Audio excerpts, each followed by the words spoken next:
Let's talk about base racing. Before we get into the notes, maybe some inspiration for what made me think to have this as a class. Base racing is a fairly decent part of your ladder experience. It's not something that happens every game, but because it happens infrequently, a lot of players really hate it. They think, that motherfucker never gave me a fair and direct fight when I had a really great army, and then they're just blowing up all of my crap, and I'm trying to shoot at them with my guys, but I can't catch their army. And often, it comes down to the wire of, you have a couple buildings, they have a couple buildings, you have some army, they have some army, and you're just frantically running around everywhere, and it's incredibly stressful. And a lot of times, the player who is more mentally at ease, a player who has a better plan in those scenarios, and just is more okay with the chaos, will come out ahead, even if at the start of the base race, they didn't start ahead. So, some Sun Tzu quotes to supplement. In the tumult and uproar, the battle seems chaotic, but there is no disorder. The troops appear to be milling about in circles, but cannot be defeated. Chaos is sort of a product of good order. If you create a messy situation, a lot of times you can take directives in that chaos. You can embrace the chaos rather than say, I wish it was a cleaner game. Many victories are won by simply overpowering the opponent with a stronger army. In these situations, full focus can be fixed on a single engagement. The outcome is decided by the interaction of your units and theirs, and the defeated commander often leaves if the reinforcements cannot turn the tide. But not all matches are so straightforward. Setting aside the win condition where a player leaves the game, you must destroy all of the opponent's structures to take the victory. Even when very far behind, a player is never required or obligated to leave. In the chaos of base races, the player with the more effective mindset and execution can snatch victory from the jaws of defeat. So, because so many players leave the game rather than fight until their last building, a lot of players who are ahead will feel like they deserve to have the opponent leave when certain criteria are met, and they'll sort of tilt themselves. They'll be like, why is this opponent still in the game? Like, what the fuck are you doing? Get the fuck out. Like, stop wasting my time. Which is a really toxic and counterproductive mindset, and really fucks you over when you get into those base race scenarios where it's not quite clear if you're ahead or behind, and you have to focus and try and kill all their buildings. So if you start your matches from the first second of the game with the mindset of being prepared to fight a match to the very last structure, you'll be less surprised when that base race scenario kicks in, and you'll be less tilted when your opponent who is behind stays in the game for a very long time. If you're prepared for the most final of outcomes, you will not be surprised by opponents who tarry in matches longer than normal. This attitude increases readiness for the base race, where rather than fight army versus army, each player fights with their main army against the opponent's structures. So, that relationship, army versus army, compared to army versus structures, means that the micro procedures are also going to be slightly different.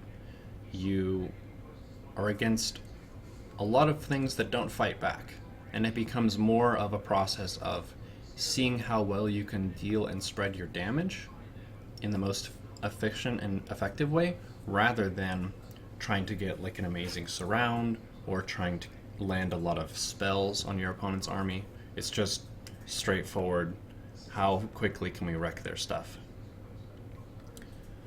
Sun Tzu: he whose advance is irresistible plunges into his enemy's weak positions. He who in withdrawal cannot be pursued moves so swiftly that he cannot be overtaken. Come like the wind, go like the lightning. There's a natural element of frustration in these moments for the commander with the stronger, slower army. Their units cannot catch the faster, weaker forces to be given a fair and direct fight. The strong army must either choose to defend or to race. A speedy army should maneuver around a mighty one, and always leave an avenue for retreat. Take note of the opponent composition. and understand its strengths and weaknesses. The main matchup and scenario where I would deliberately initiate a base race and kind of go for a play style that's good at base racing is Zerg versus Protoss. In ZVP, you can go for Ling Hydra as a composition. It's very strong. You can take really big trades before Disruptor and Colossus counts get really high, and just continue to supplement that force with Lings. If you build both a Hydra Den and a Spire, you can very easily switch between making a lot of Ling Hydra and making a lot of Ling Muta. If the Protoss gets a critical mass of an anti-ground army, say they have Archons, Charge Lots, Colossi, Immortals, a bunch of big stuff that's incredible at pushing your fun, you don't have to fight that army necessarily. So rather than continue to try and dominate the ground, if they represent a very strong ground force, you could switch, keep making your minerals into Lings, but then switch all of your gas expenditure into Muta. And then you sort of position your army down into the side of the main attack lane, and once their army moves out, you shove in and kill all their bases and put them in a really tough decision. It's a really fun way to play if you can kind of embrace base racing as an in-game scenario that you can improve upon. When it's initiated upon you, a lot of times it feels icky and gross, so there is some value in at least having an idea of what it feels like to be the one who initiates and to embrace that process. So in the strategy section, it's not a strict guide like for Zerg, Terran, or Protoss of this is how you pick a playstyle to base race. Pretty much regardless of your style, base races can happen, so it's better to understand the process of asking questions of what to do in the game so you can create your own directives in those spots. So understanding how to choose the most effective course of action starts with the knowledge of your composition and how it relates to your opponents. Which army is faster? The faster army can always run away from the slower army. Which army is stronger in a direct engagement? In StarCraft, you're never obligated to fight a stronger army. You can always retreat or run around or go somewhere else. Which army is greater value? So something like a Ling Muta army can sometimes be greater value than a stronger army, say 16 Archons with full upgrades. The Mutas can be very, very effective in a base race scenario, but if you fight into that army, you'll lose, and that can be a very big and sad mistake. Which army is more effective at killing bases? Fast units are effective. Another thing to bear in mind is if you're base racing against Terran, you want to make sure you have plenty of anti-air and some air units like Mutas or Corruptors or something, because if they float their buildings and you have a bunch of Roaches and Lings, you're going to be having quite a bad time. Understanding when to take action depends on knowledge of where your opponent's army is positioned and how to create changes in the situation to open opportunities for your army. So you want to know where it is, where and when the opponent intends to attack. Sometimes you'll face an opponent who just never seems to attack you. They happily take their third, happily take their fourth, and they just keep their big, strong army at their most fresh base, and they never really move out. It can be a little bit frustrating in those scenarios because you kind of want battles to happen in the game, but if they're turtling, you basically get the map in terms of resource. You can expand very freely, take tons of gas, tech up really fast, creep a lot if you're Zerg, and just generally create a much bigger bank than they can, so when the trade does happen, you're able to replenish your forces very, very easily. Another thing to think about that kind of draws on the lesson from last week is when they concentrate their defenses in one place, get some vision kind of around their territory and see if they have some other weak points. A lot of times they'll defend the main attack lane super effectively, but they won't cover all of their edges of their territory against things like drops, nidus, mutas, what have you. Which attack lanes will they take upon moving out, and how can I exploit their base while their army is out of position?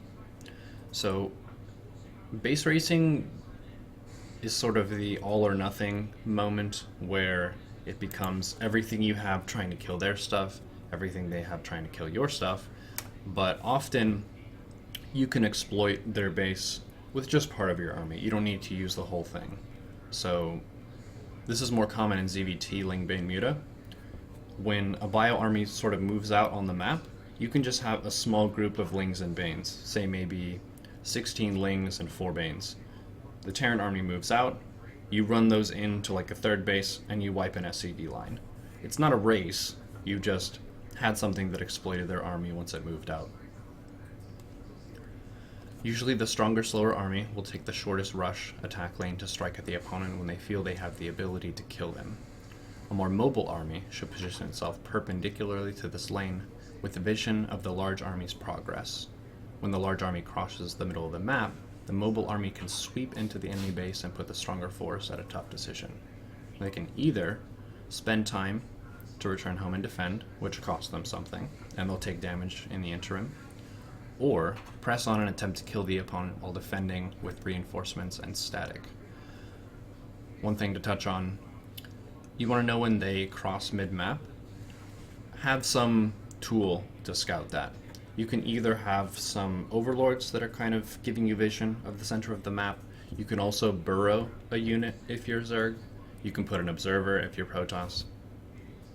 Really, having knowledge of where the opponent's army is crucial to understanding how you can exploit someone with counters.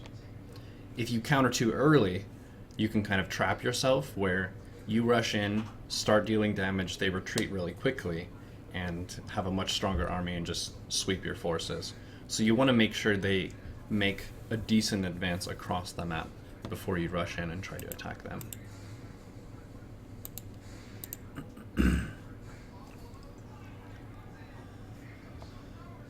So some of the processes that you can implement in the base race scenario. Spread your attacking units across the enemy bases like fire, so that none can secure a defensive position. This is slightly different than the way you would concentrate your forces for an attack against an opponent army. We've all probably been in a scenario where you rush in, maybe say to 1 or 2 of their bases, you're attacking their stuff, you're making good progress, you kill those 2 bases, and then you get your army to their next base, and they have something like 30 cannons. And they're still base racing you, and you have 30 cannons to beat, and that becomes a really big problem. So think about really spreading it out to make sure none of that stuff really finishes developing. If you have army on top of that, they can't easily mass a bunch of static. So that kind of goes into the next point. In defending, mass static at your deepest base that is not yet overwhelmed with enemies. When you're massing the static, you don't really want to think of it as being something at your front line. You want to think of it at the very last point, which is the hardest for them to reach. It takes them the most distance to get to that static, and then they have to work and fight to clean it up. So it's a little bit different from defending a normal straightforward attack, where a lot of times you want to have the static on the front line, and then your army right behind the static, and they kind of push into that, and you try to hold the position. In a base race, say your army has been wiped, you have no army at home, your army is forward attacking the opponent. Massing that sort of behind your mineral lines is a more kind of surefire way to get that established. A third point is expand widely across the map. This is sort of like, as you can afford it, try and expand as far away from where the opponent army is currently attacking you to buy as much time as you can. Sometimes that means taking a base in one of your opponent's original expansions that you've killed. They're less likely to scout those points early, and it's going to take their main army a really long time to get over there. Float/walk mobile structures to obscure corners of the map. So we all know about the Terran building floating, that's amazing. For Zerg, you can uproot spores and spines and kind of put them in strange places that have no creep yet. You can also uproot one of those static pieces and bring that to your army, and your army can defend that as a sort of last structure. Use the minimap to track the progress of your army, defenses, and expansions. This applies to all StarCraft, not really just the base racing scenario, but it definitely helps to remember that when you're base racing. Look for opportunities to crush small groups of enemy forces, hunting structures. So this is a really common thing that will come up in a base race. Say you start out with the weaker army, your opponent has the stronger army, the base race has been developing for a while, you've killed a lot of their stuff, they've killed a lot of your stuff, and then they partition off about a quarter to a third of their army, and they go and try and wreck a base. If you bring much more army than that, even if for the full army value they would still have more, you can crush that force, and then often eventually get to a point where you can just overwhelm their forces and win the game. So you don't always have to have the procedure of, it's a base race, I need to kill all of their buildings. You can be ready for when they make a mistake and they divide a small portion of their army that you could just squash, and then eventually just kill their army, and then the buildings are for free at the end. Sun Tzu, when campaigning, be swift as the wind, in leisurely march, majestic as the forest. What does that mean? In raiding and plundering, like fire. In standing, firm as the mountains. As unfathomable as the clouds, move like a thunderbolt. Pretty poetic, but it touches on a lot of the ideas that we talked about. Moving quickly with purpose with a fast army, spreading your units, raiding and plundering. That was the first Sun Tzu line that came to mind when I was thinking about base racing. You're not really in an epic battle against an opponent's army. You're wrecking their house, effectively.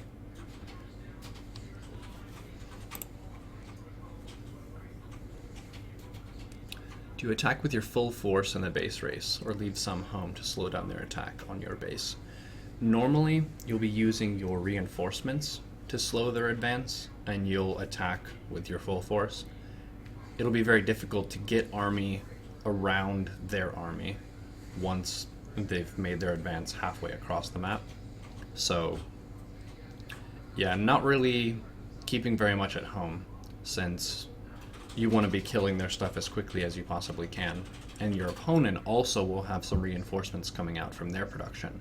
So if you weaken your attacking force by keeping some at home, sometimes you'll attack and hope to base race, and their reinforcements plus their defense just kills you, and you're like, well, now I have a tiny army at home and I'm basically dead.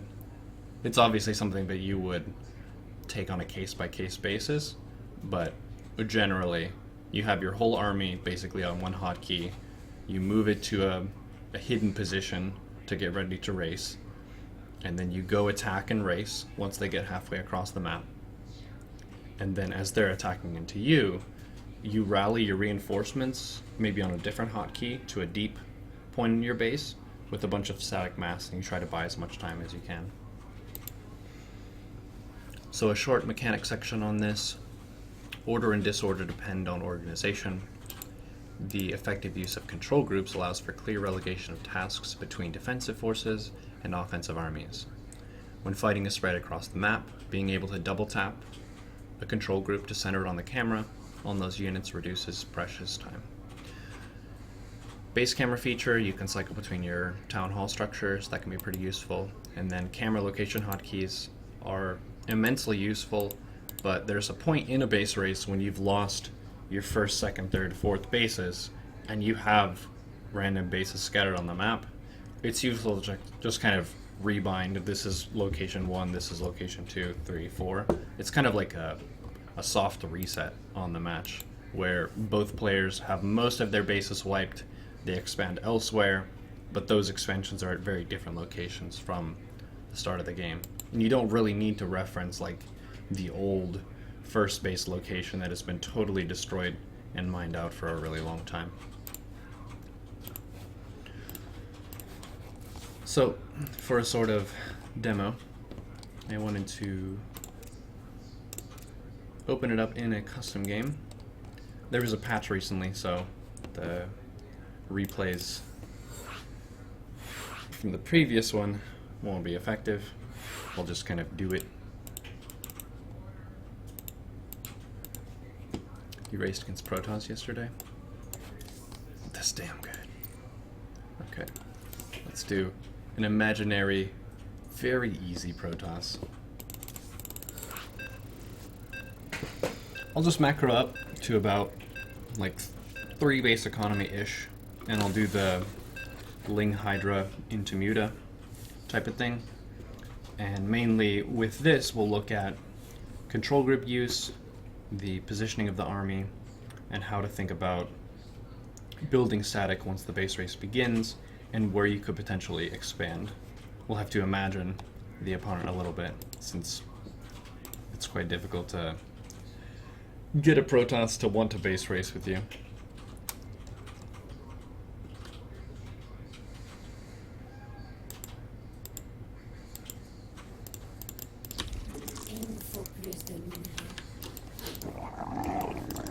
The Swarm Host.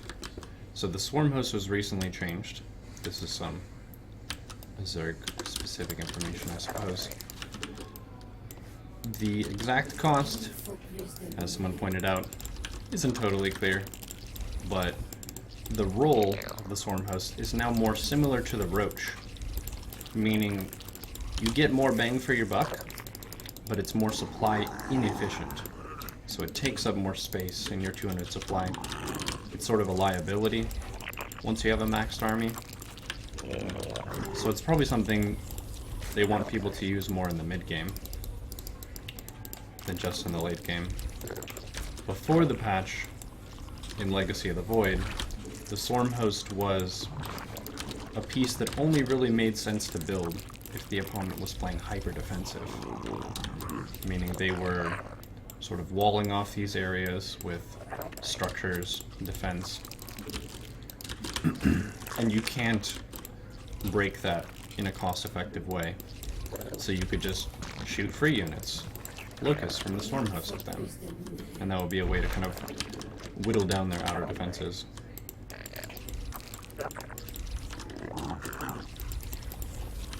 The Protoss had Void Ray, Immortal, Zealot, Stalker, and a Mothership. Yeah, dude, fuck that.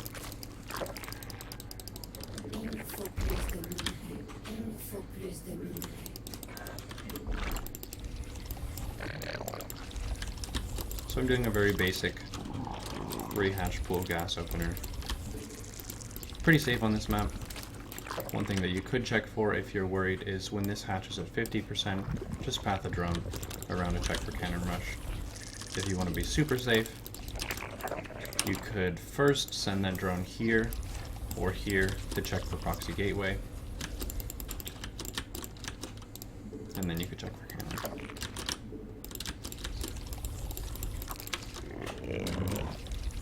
A nice thing about opening 3 hatch before pool is you don't have to make an overlord for a pretty long time. Each hatch in Legacy gives you 6 supply.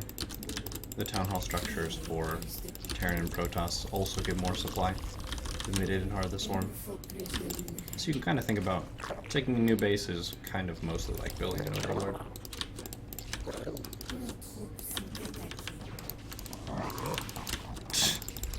That damn very easy AI, always rushing that stalker.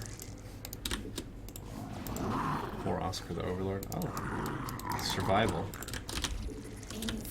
The AI isn't the smartest.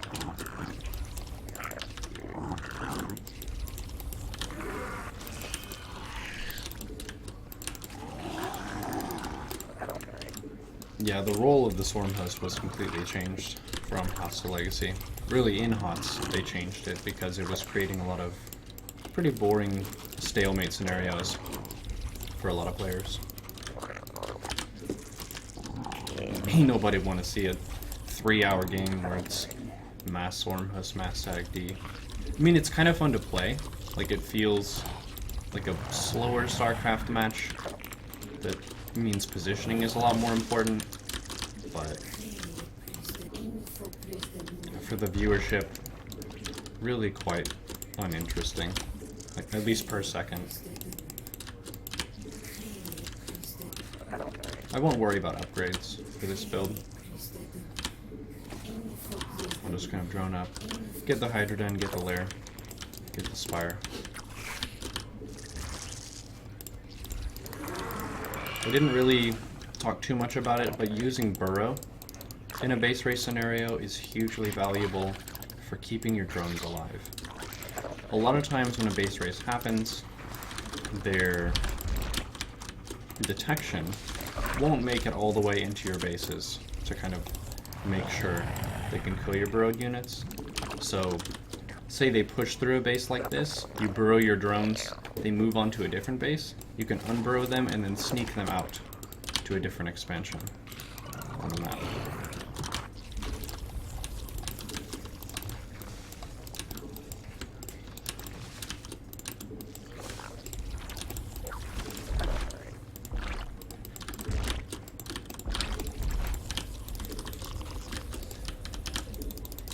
Lots of drones, that's always fun. Macro hatch. One thing to point out, taking a macro hatch is really great after you have 3 base mineral saturation, but pretty much you'll always want to be taking that after your 4th base. The 4th base is a little bit more crucial than the macro hatch. Your main mines out really fast in Legacy of the Void. So you want to kind of open up a place where you can transfer your workers as that's happening. So I'll take Burrow. I'm taking the melee upgrade from the Evo chamber. You can be very focused on attack upgrades and not worry about carapace upgrades if you want to go for a base racing kind of style.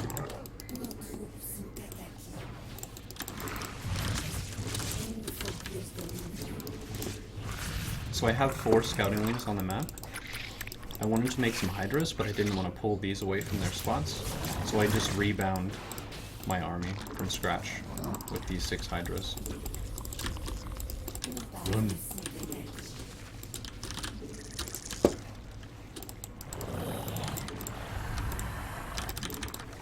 The Stalker. So excellent. Okay, so now I have an army. We can imagine that I have lots of Hydras. This is some Hydra. Want to get an Overseer or 2. Overload speed. And now I know I have a very fast and fragile army, so I can expand wildly on the map. Just all over the place.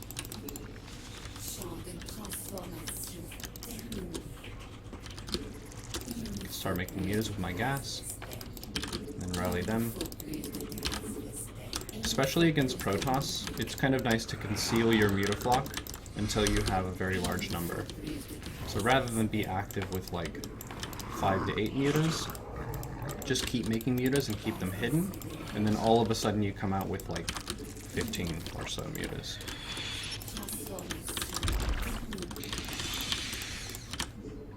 If your army is very fragile, kind of as you float money, you can make a bunch of spines. Pretty nice. Taking another melee upgrade because I do have a lot of Lings. Ling Hydra's quite strong, so you can always check and see if their army is worth trading with. Like, say for example they had this. Say they had a bunch of Stalker Sentry. Ling Hydra can trade really, really well with that. So like here, you kill an Observer and you say nice. If a base race happens, they're less likely to have an Observer with their army, so I can burrow some drones.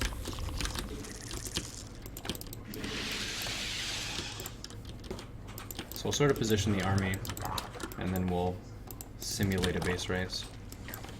So my army is here. Let's burrow a Ling here at mid-map. Continuing to make mutas. And I'll make a bunch of spines.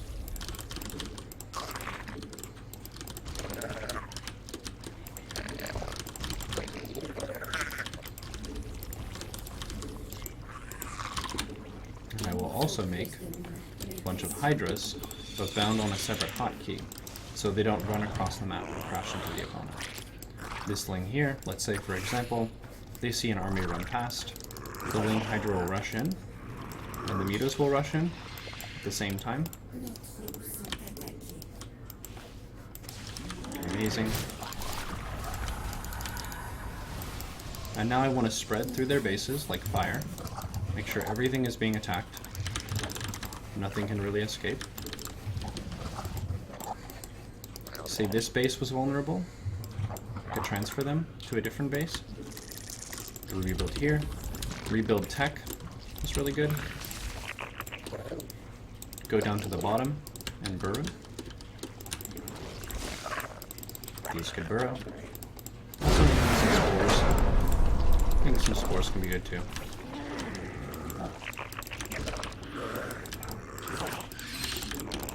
Oh, they were destroyed to the last building. Amazing. That seemed like it was very easy.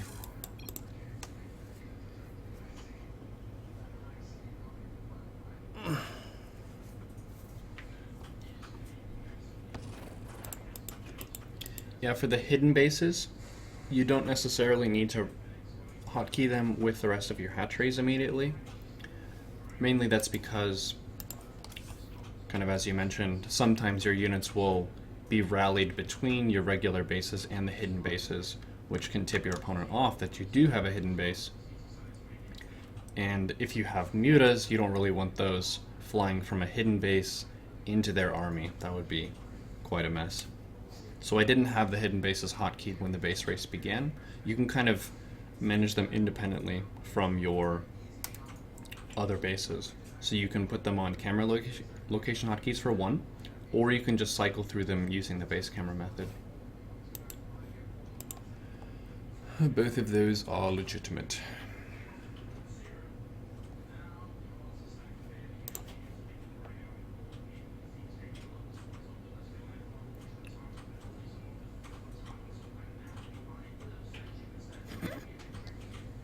It's amazing what you read in Twitch chat sometimes. Cool.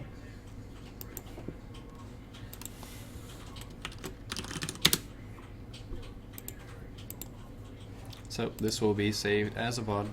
It was a bit of a shorter type of gig than the other ones a little bit.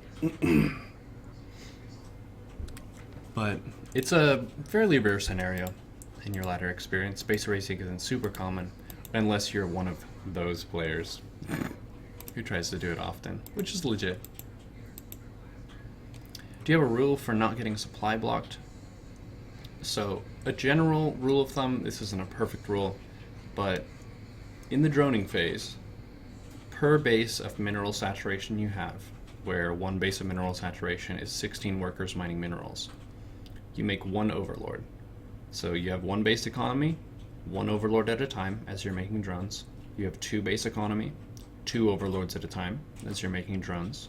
Three base economy, three overlords at a time as you're making drones. When you make army is going to fill up your supply much more quickly than drones will, especially roaches and now swarm hosts with the change. So before you make a cycle of roaches, typically you'll make 5 overlords, sometimes 8 overlords if you have like 3 base saturation.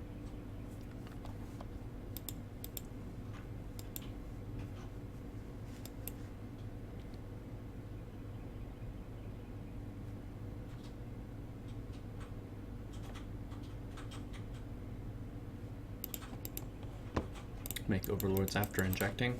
Yeah, the macro cycle is something that you can sort of make your own. And as you put more and more of your actions into a routine that's the same every time, it'll be faster and faster just because you've memorized that, you've internalized that, and you're less likely to forget one piece of your macro cycle.